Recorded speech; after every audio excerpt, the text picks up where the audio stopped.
အားလုံးပဲမင်္ဂလာပါ Cherry ဆိုမြင့်ပါဒီတစ်ပတ်ကတော့ကေဖွဲ့ဆိုသည်ဖူးငုံပွင့်တဲ့ဆိုတဲ့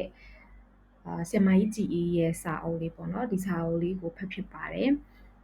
တစ်ပတ်ဆိုပေမဲ့10ရက်လောက်ကြာသွားပါပေါ့နော်အချိန်မရတာရဲ့ပြီးတော့စာအုပ်ကအမ်တန်ကိုစိတ်နှစ်ပြီးတော့မှအများကြီးနားလည်အောင်လိုက်ပြီးတော့ကြိုးစားရတာရဲ့ပေါ့နော်ဒါကြောင့်မလို့တော်လေးတော့အချိန်ကြာသွားတယ်ဆိုတော့ဒီစာအုပ်လေးကိုဖတ်ပြီးတဲ့အခါမှာဒီစာအုပ်လေးရဲ့သဘောတရားပေါ့နော်အဲ့ဒါကိုပြောပြမယ်ဆိုလို့ရှိရင်ဒါတော့ဒုတိယကမ္ဘာစစ်ကြီးအပြီးမှာကျောင်းပြန်တက်ကြတဲ့ဒီ college ကျောင်းသူကျောင်းသားတွေရဲ့တကယ်လမ်းဆန်းတက်ကြွနေတဲ့နော်ဖူးငုံပွင့်တက်လေးတွေပေါ့လေအဲ့တော့ဒီအင်းရဆောင်မှာဒီနေထိုင်ကြရင်းနဲ့ဘယ်လို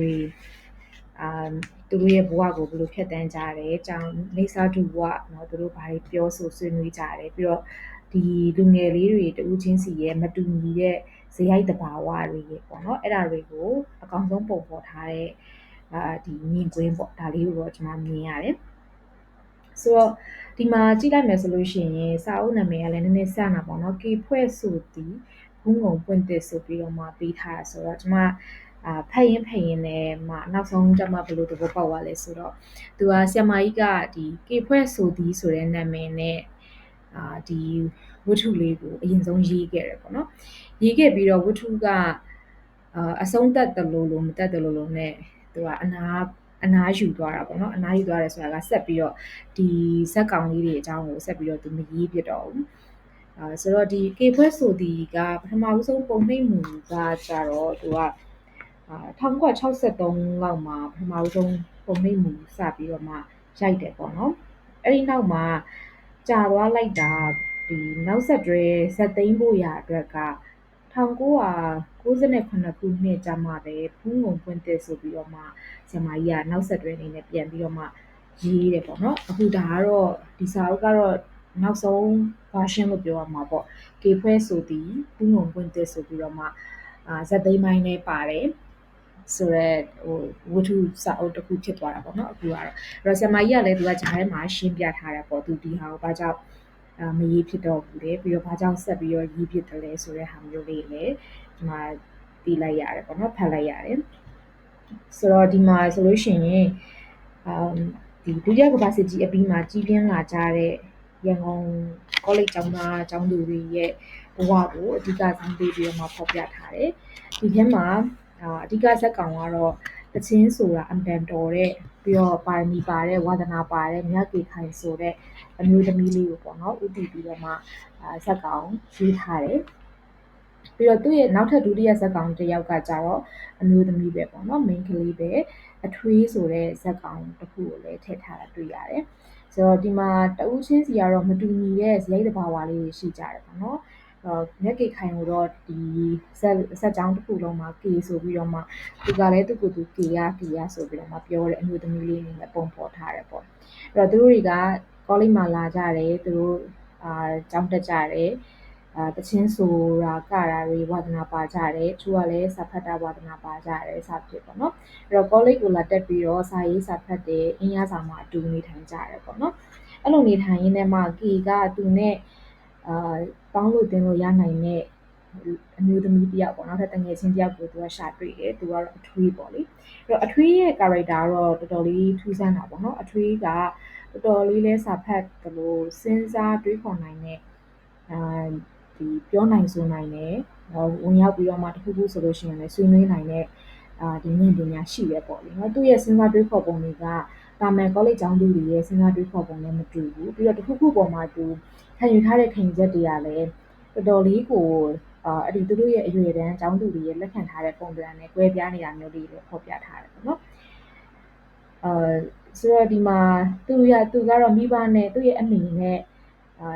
ဒီပေါင်းသင်းဆက်ဆံရေးအဆင်မပြေတဲ့အတွက်ကြောင့်မို့ချိုးကိစ္စလေးတွေမှာသူ့ရဲ့ဘဝကိုဘယ်လိုမျိုးသူဖြတ်တန်းတယ်လဲပေါ့နော်ဘယ်လိုဘဝတစ်ခုပေါ်မှာသူဘယ်လိုရှုမြင်တယ်လဲပြီးတော့မိဘနဲ့တာသမီကြားမှာရှိတဲ့ကျေးဇူးတရားကိုရောဘယ်လိုရှုမြင်တယ်လဲเนาะဆိုတဲ့ဟာမျိုးလေးတွေလည်းဒီထဲမှာဖော်ပြထားတာတွေ့တယ်နောက်တစ်ခုကဘာသာရေးပေါ်မှာလည်းမေခွန်းထုတ်တဲ့ဟာလေးတွေပါတယ်ပေါ့နော်ဥပမာအဖြစ်ဆိုလို့ရှိရင် မြတ်စွာဘုရားဟောခဲ့ပြောခဲ့တာတွေကိုလူတွေကနားမလည်ဘဲနဲ့တလွဲအဓိပ္ပာယ်ကောက်တာတွေလည်းရှိမယ်ထင်ပါရဲ့ပေါ့နော်။ဥပမာနိစ္စဂီတအမှုကိုမြတ်စွာဘုရားကရှုတ်ချခြင်းမှရှုတ်ချမယ်။သို့ပေမဲ့နိစ္စဂီတကြောင့်အကုသိုလ်စိတ်ဖြစ်ပွားစေနိုင်တာကိုမလိုလားတာလို့ဘောမထင်ဘူးလားပေါ့။စသဖြင့်ဒီလိုမျိုးအတွေးအမြင်ရှုထောင့်တွေကနေပြီးတော့ချပြတာမျိုးရှိတယ်ပေါ့နော်။ဒါကတော့အထွေးရဲ့ character ပေါ့။နောက်မမပန်းဆိုတဲ့ဒီအသက်နည်းနည်းကြီးပြီးတော့မှကောလိပ်ရောက်လာတဲ့ မိန်းကလေးအမျိုးသမီးကကြတော့သူကတော့အမြဲတမ်းစာကြက်နေတတ်ပြီးတော့တခြားသူကိုလည်းစာကြက်ဖို့အတွက်အမြဲတမ်းသတိပေးတတ်တယ်ပေါ့နော်သူဆိုလို့ရှိရင်တော့သူ့ရဲ့ character ကတစ်ခုခုကိုသူကြိုတင်ပြီးတော့မှသူ့ရဲ့ဘဝအတွက်အကွက်ချထားတယ်ဆိုတဲ့ဟာမျိုးကိုလည်းပြထားတယ်ပေါ့နော်ဥပမာအဖြစ်သူကBEလုပ်မယ်BEပြီးလို့ရှိရင်သူကဘာလုပ်ချင်တာလဲဆိုတော့ဒီတိတ်တူမှာပဲသူကကျောင်းမှာကောလိပ်မှာပဲပြန်ပြီးတော့မှတာဝန်ထမ်းဆောင်ချင်တယ်ပေါ့နော်ဆိုတော့သူကထိတ်ဆုံးရောက်နေတဲ့လူငယ်ဆရာတွေပြည့်နေတဲ့ဌာနကိုမရွေးဘဲနဲ့မကြခင်ပြင်ဆင်ယူရတော့မဲ့အသက်ကြီးတဲ့ကတိကတွေရှိတဲ့ဌာနကိုရွေးမယ်ပေါ့ဒါကတော့သူရဲ့ရည်ရွယ်ချက်ပေါ့အဲ့တော့သူကအကုန်လုံးကိုကြိုတင်တွက်ချက်စီးမြင်ဆွဲထားတတ်တဲ့character တစ်ခုအနေနဲ့ဒီခေတ်မှာပါတယ်ပေါ့နော်နောက်ထပ်ကတော့ဒီရွှေရွှေနဲ့ငွေငွေဆိုတာဆိုတော့အမွှာညီမရဲ့ character လေးကိုလည်းထည့်ထားတယ်ရွှေရွှေနဲ့ငွေငွေကတော့မိုးကုတ်သူညီမပေါ့အရင်ချမ်းသာတယ်သူဖေကနီလာကျော်တွေ့ရဲ့အခါကျတော့ဘယ်လောက်ထိချမ်းသာတယ်လဲဆိုတာတော့မှပဲမပြောနိုင်ဘူးပေါ့နော်အဲ့တော့ညိုညိုရင်ရင်ကလေးတွေဖြစ်တယ်ပတ်စံလည်းရှိတယ်အမွှာညီမလည်းဖြစ်ပြန်တဲ့အခါကျတော့သူတို့ကိုစုံမက်ချင်ကြတဲ့ចောင်းသားတွေအများကြီးပဲရှိတယ်ပေါ့နော်ဆိုတော့ဒီနေရာမှာဒီလိုမျိုးပတ်စံရှိတဲ့သူကိုလိုက်တဲ့ចောင်းသားတွေလည်းရှိတယ်ပေါ့တီညိုထိုက်တော့သူရဲကောင်းများဆိုပြီးတော့မှလည်းတင်စားထားတာမျိုးပေါ့ဒီလိုစကားလုံးလေးတွေလည်းပါတယ်ပေါ့လေအဲ့တော့ဒီမြတ်ကေခိုင်အနေနဲ့အနေနဲ့ကတော့သူကအင်တန်အဆိုတော်တယ်အဆိုဝါသနာပါတယ်ဒီပေါ်မှာစိတ်အားထက်သန်မှုအင်တန်ပြင်းပြတဲ့အမျိုးသမီးလေးတယောက်ပြီးတော့အိမ်နဲ့အတိုက်ခံလုပ်ပြီးတော့ဒီဆိုဖို့ပေါ့နော်တချင်းဆိုဖို့အတွက်ကိ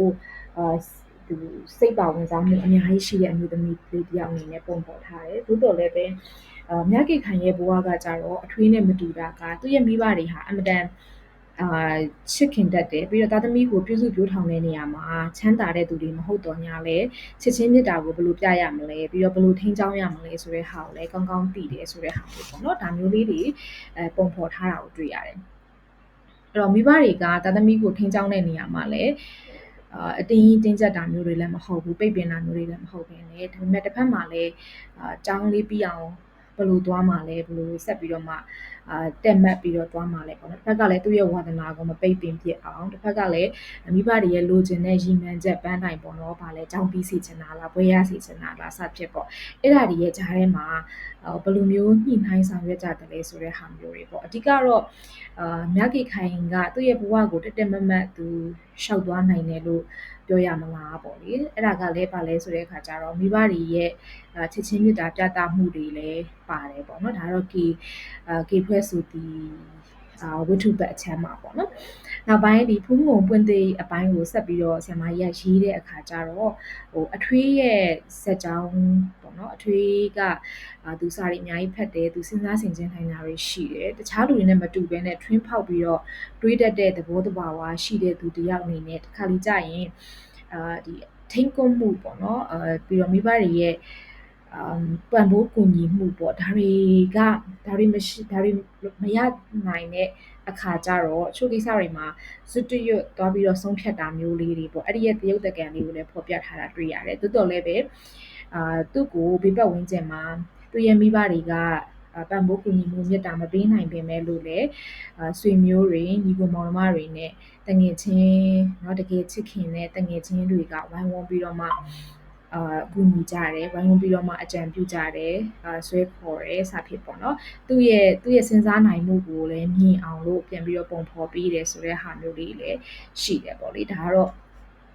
့ဖူးငုံပွင့်တဲ့အပိုင်းမှာပေါ့နော်အဲ့တော့ဖူးငုံပွင့်တဲ့အပိုင်းမှာဆိုလို့ရှိရင်တော့ပို့ပြီးတော့လူငယ်ဆန္ဒမျိုးပြီးတော့ချစ်ရေးကြိုက်ရာကိစ္စမျိုးတွေပေါ့နော်ဒါတွေကတော့ပို့ပြီးဖော်ပြထားတာတွေ့ရပါတယ်ဆိုတော့ဒီစာအုပ်ကိုဖတ်ဖို့ရာအတွက်ဒီ college ကျောင်းသားတွေအရင်ခေတ်က college ကျောင်းသားတွေရဲ့ဒီအဆိုအကပေါ့နော်ပြီးတော့ကြပြစာပုံမှာပိုင်နိုင်ပုံတွေနိုင်နှင်းပုံတွေကိုလည်းလေ့လာပါတယ်ဘာလို့လဲဆိုတော့ကျမအနေနဲ့ဆိုလို့ရှိရင်နည်းနည်းအလန်းဝေးတယ်ပေါ့နော်ဒီအဆိုကအတီး အရေးအဆက်နဲ့ပတ်သက်ပြီးတော့အလှမ်းဝေးတဲ့အခါကျတော့ဘောလယ်တို့ပတ်ပြိုးတို့ချစ်သမျှကိုတို့ဘာလို့ပေါ့နော်ဒါနဲ့ပတ်သက်လို့ရှိရင်နည်းနည်းပို့ပြီးတော့သဘောပေါက်အောင်လို့ကိုကအဲ့ဒီရဲ့တေးသွားတေးလာတွေစာဖွဲ့ပုံတွေကိုလည်းမြင်အောင်လာအောင်လို့မှုသွင်းနိုင်အောင်လို့ပေါ့နော်ဒီခံစားချက်ကိုရအောင်လို့ဆိုပြီးတော့ကျွန်မ YouTube ကနေပြီးတော့မှပဲဒီဘောလယ်တို့ပတ်ပြိုးတို့စဖြစ်ပေါ့အဲ့ဒါတွေတော့မှပဲနားထောင်ပြီးတော့ဒီစာအုပ်ကိုပြီးအောင်ဖတ်ထားပါတယ်လို့နော်ဆိုတော့ဒီစာအုပ်ကလေးကတော့အမှန်တန်စဉ်းစားကြရည်အများကြီးပေးတဲ့စာအုပ်လို့ပြောရမယ်ပြီးတော့ထူးလဲထူးခြားတယ်ပေါ့နော်ဒီတက်တူဘဝတွေကိုဒီလေ့လာချင်တယ်သို့မဟုတ်တက်တူဘဝဝတ္ထုတွေကိုဖတ်ရတာကြိုက်နှစ်သက်တဲ့သူတွေအတွက်ကတော့ကောင်းတဲ့စာအုပ်လေးတစ်ခုဖြစ်မှာပါလို့ဒါကတော့ကျွန်မဖတ်ပြီးသားပေါ့နော်ဒီဆရာမကြီးကြီးရဲ့ကြေခွဲဆိုဒီဖူးငုံပွင့်သစ်ဆိုတဲ့စာအုပ်ကိုနဲ့ပတ်သက်ပြီးတော့မှပြောချင်တဲ့အကြောင်းအရာလေးတွေဖြစ်ပါတယ်အားလုံးနားထောင်ပေးရတဲ့ကျေးဇူးတင်ပါတယ်နောက်တစ်ပတ်မှာပြန်ဆုံကြမယ်နော်